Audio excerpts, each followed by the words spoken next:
नमस्कार, नागपूर्ण किचनमध्ये आपले स्वागत आहे। आज मी तुम्हाला अख्ख्या मसूरची आमटी करून दाखवणार आहे।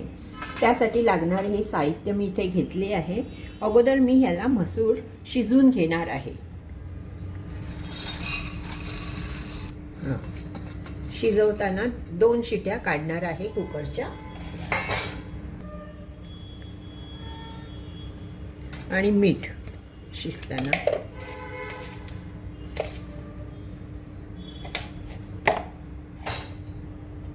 त्यामध्ये मी 1.5 ग्लास पाणी टाकणार आहे शिजण्यासाठी। एक मिनिट, मी इकडे आमटीची तयारी करते आहे मसाल्याची। त्यासाठी मी ही कोथिंबीर घेतली आहे, पेस्ट आहे अद्रक लसूण, 2 कांदे, 2 टोमॅटो आणि हळद।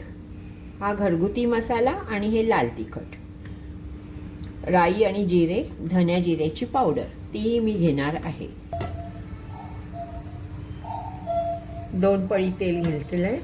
तुम्हाला पण कमी जास्त करायचं असेल तुम्ही करू शकता। जिरे,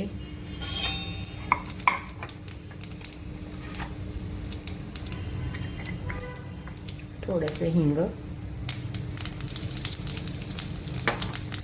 आणि त्यानंतर हा बारीक चिरलेला, त्यामध्ये हे अद्रक लसूणची पेस्ट, त्याला चांगलं परतून घ्यायचं।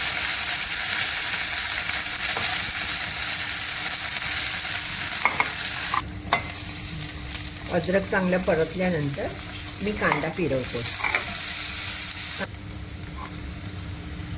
थोडी कोथिंबीर मी कांद्यामध्ये परतवते। कांदा चांगला बारीक कापलेला आहे, त्याला जरा लालसर होऊ द्यायचं आहे।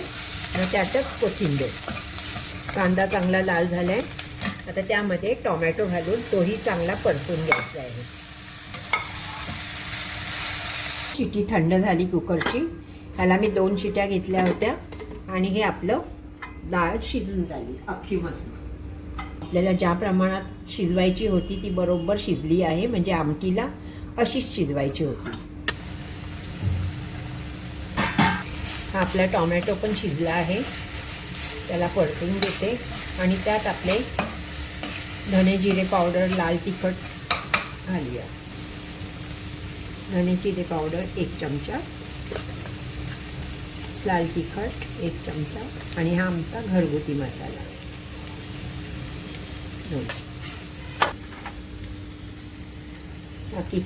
किचन किंग घालते आहे थोडा स्वादासाठी, आणि हा गरम मसाला आमटीसाठी।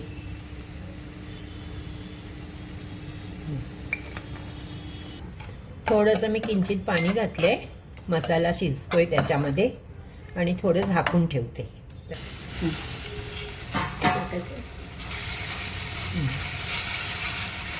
आता यामध्ये सोडूया।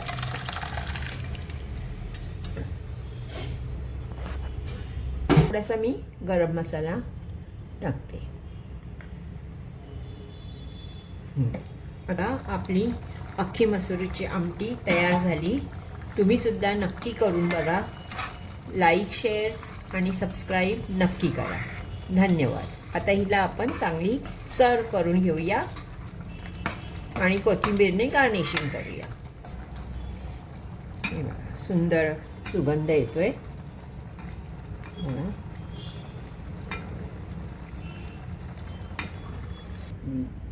हे बघा, कोथिंबीरनी रंग पण सुरेख दिसतो, गार्निशिंग पण छान होतं।